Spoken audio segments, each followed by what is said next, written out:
just like that, Kathy Engelbert, the WNBA, the team owners, the Players Association, in the split of an instance, all of it can change.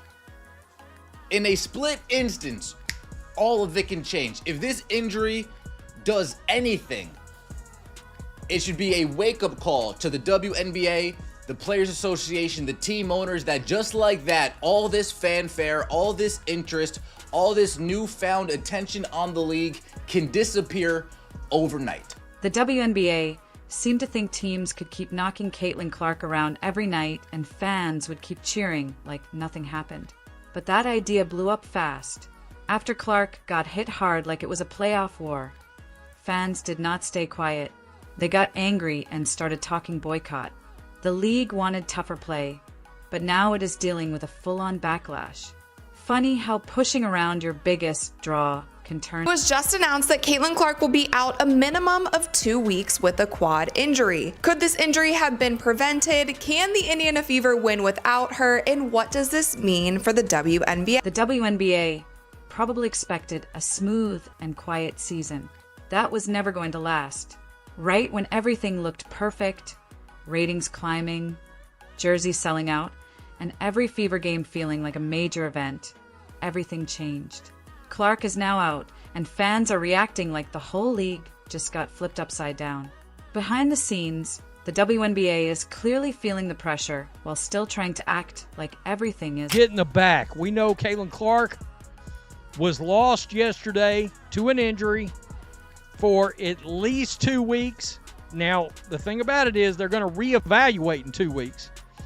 And of course, man, these teams, I told you earlier, these WNBA franchises that moved games like the Chicago Sky to the, United Arena, you're screwed. You're done. You're cooked. Nobody is going to show up to this thing. Chicago Sky can't sell out their own 9,000-something seat arena like it is. They couldn't when they were kind of decent. 2 weeks. That is how long Clark is expected to miss with a strained quad. It is not a tear and it is not a serious break, but it is still enough to shake the entire league. One leg issue has completely changed the story. Indiana's biggest star is now stuck on the bench, and the WNBA is trying to keep attention from slipping away. And the reaction has been anything. Oh my God, guys, breaking news. Caitlin Clark is hurt. I didn't believe it when I saw it myself. She's injured. She has a quad injury, a left quad injury. It's a quadriceps strain. And the team announced today, about 2 hours ago, she's going to be out 2 weeks at the minimum. 2 weeks. Without Caitlin Clark, this team is finished. Clark's fans, easily some of the loudest and most loyal supporters in sports right now, are already making a huge scene online. They have turned a small injury into a full movement. People are posting things like, "I'm not watching again until Clark comes back." This league means nothing without her. Boycott the WNBA. They are reacting like the league personally wronged them. Meanwhile, the rest of the players are basically saying, "Hello, we are still here." If it's the latter, it could mean that Caitlin Clark could potentially miss the rest of the season. This 2-week timetable that people are running with, that's just when Caitlin Clark is going to be reevaluated. As of now, she will be reevaluated on June 9th. That does not mean, and it's highly unlikely, that June 9th or shortly thereafter is when Caitlin Clark is cleared to return. And Indiana is now getting a real taste of life without its main attraction. The Caitlin Clark spotlight is on pause, and suddenly Aaliyah Boston and Kelsey Mitchell are trying to carry the whole team with pure effort. Mitchell is playing nonstop. Boston is battling for every rebound like her life depends on it. Coach Stephanie White is reworking everything on the fly. Still, the Fever may survive this stretch. Why? Because the next few opponents have not exactly looked dangerous. There's no way every team's going to come at them and try to take them out, especially without Caitlin. They're going to lose some games here, and that's going to set them back. It's really hard to believe this, but yeah, She's out. There's no other details. When did this happen? Could have happened in this game. We're not sure. Most likely at a practice yesterday. She's out for 2 weeks, man. But honestly, the most entertaining part of the WNBA right now is not the scores, the highlights, or even the games themselves. It is watching the league try to act normal while the player driving all the attention, Caitlin Clark, is sitting out. Before the injury, she was not just part of the MVP race. She was the center of it. Some people tried to downplay her, like she was only impressive for a rookie, which is ridiculous. Clark was not just putting up stats. She was pulling an entire franchise back into the spotlight by herself. She brought ratings, sellout crowds, celebrity attention, loud fans, and even homemade glitter jerseys in the cheap seats. She did not just add excitement. She changed the whole energy of the league. We are talking huge viewership, packed arenas, and merchandise disappearing fast.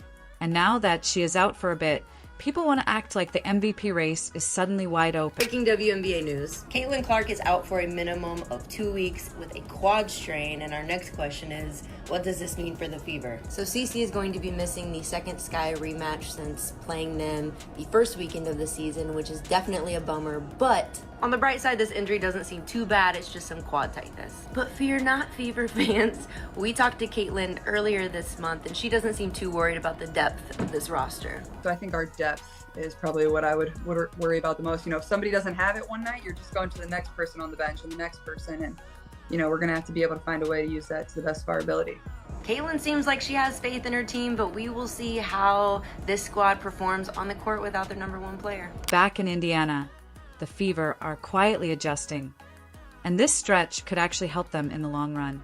With Clark no longer carrying everything by herself, the rest of the roster is being forced to grow up fast. And when she comes back fresh, focused, and tired of all the talk, things could change quickly. Picture Clark returning, knocking down deep threes, shutting up the people who doubted her after just 2 weeks out. That would not just be a return, it would be a statement. And here is the bigger point. If the Fever can get through these games, stay solid, and steal a few wins, they're going to be dangerous. With Clark healthy, Boston playing with confidence, and Mitchell fully locked in, this team could become a real playoff threat.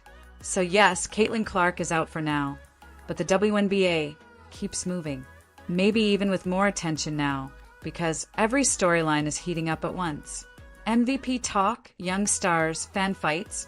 Just as I started talking about Caitlin Clark being in the MVP race, it is announced that she suffered a left quad injury and she is going to miss at least 2 weeks. And this is such a bummer because the Fever were off to a great start this season. Caitlin Clark was playing out of her mind. She had already broken some records in the first 3 games, and now she's going to be sidelined for 2 weeks. We'll see how the team will hold up without her. Obviously, she's the primary ball handler, playmaker, and shot maker.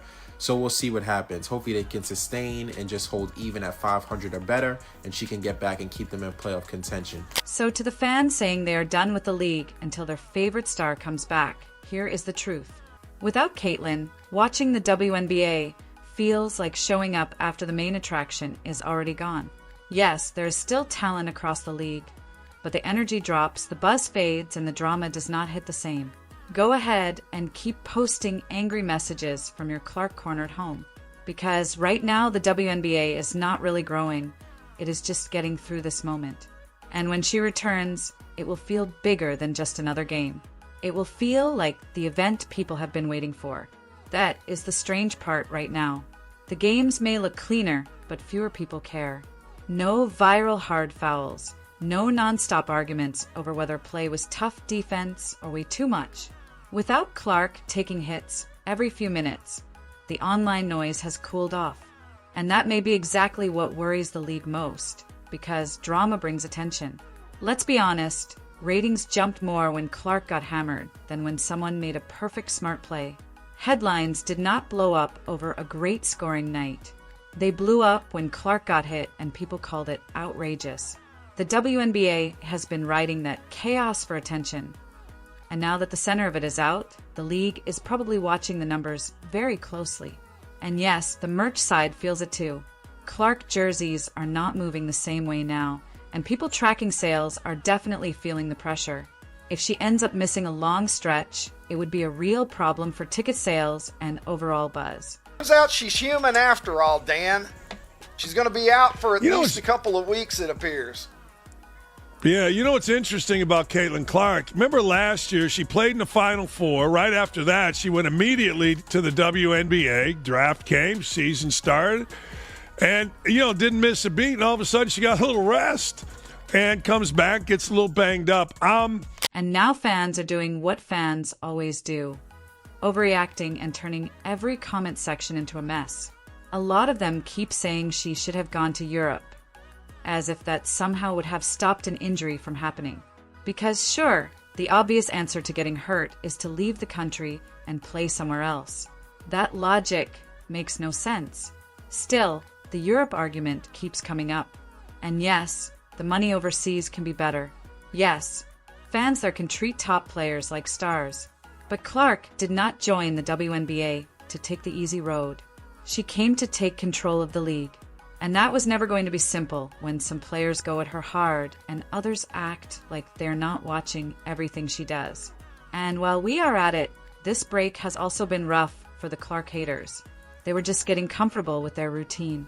They had their jokes ready, their posts lined up, and all their she is overrated takes prepared. Now suddenly there is nothing to react to. It is hard to obsess over a player who is not even on the court. So now they're just sitting around with too much time and the same tired opinions. Big news just released by the Indiana Fever. Caitlin Clark has suffered a quad injury, and she's going to be out for a minimum of 2 weeks. Really bad news for people going to games at home, hoping to see Caitlin.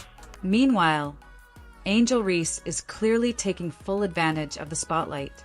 She is celebrating, talking back, and turning post-game interviews into speeches about critics, doubters, and media treatment. And the wild part is it is working. The drama is keeping people hooked. Every time Reese walks in dressed sharp and grabs 15 rebounds, she adds more to her image. Bold, confident, and fully herself. Clark may have brought a huge wave of fans, but Reese is keeping the conversation alive while the biggest star is out. And let's not forget, Clark versus Reese was supposed to be the matchup everyone circled. The rematch, the big show, Fever versus Sky, Caitlin versus Angel, the ratings dream everyone wanted. But now it feels like showing up for a huge event and finding out the main star is missing. The game still happens, but it does not feel the same. And the league's marketing team was sick when all those big promo plans had to be changed. Now it is more like watching two young teams try to clean up their mistakes. But if you step back for a second, Clark getting hurt might actually help the WNBA in one way. It is forcing the league to prove there is more than one major star. It is pushing fans to notice players they ignored, respect talent that is not all over social media, and realize Clark is the start of something bigger, not the entire thing. Caitlin Clark might be a demigorgon. I was watching the WNBA. There was nothing on the TV, so I said, why do I just support women? I'm a proud feminist anyways. It was one of the worst things I've ever watched. All I saw was straight bricks. But Caitlin Clark might be a demigorgon. That girl can hoop. I will. We're seeing in real time the Angel Reese psychological meltdown as she's actually being forced to grasp the fact that the thing that she is best at in her life, which is basketball, Caitlin Clark is exponentially better at than she is. Now, people are seeing Kalia Copper light it up for the Mercury. They are remembering that Brianna Stewart is still one of the best scorers in the game. Even players like De'Erica Hamby are finally getting credit for steady, high-level play that usually does not go viral. The league is being pushed to show its depth, its talent, and what makes each team different. And when Clark comes back, and she will come back, the tension around the Fever is going to explode again. If anything, this break is only building more hype. Her return will not just feel important. It will feel huge, like a real moment. And any player who took her lightly while she was out better be ready if she comes back firing deep threes all over the place. The real losers here are not the Fever. It is not Clark. It is not even the league. The real losers are the fans who checked out the second her name showed up on the injury list because they missed Collier rising, they missed Reese growing in front of everyone, and they missed the league being forced to stand on more than one superstar. That is the kind of thing you cannot fully catch up on later. The WNBA made it through a week without Caitlin Clark and did more than just survive, it adjusted. And over the next few games, it will be tested again. Because when she returns, there will be no excuses left. No more rookie cushion. No more talk about adjustment time. Just 40 minutes of a player trying to make up for lost time, hit shots, and shut down everyone who thought the injury changed the whole story.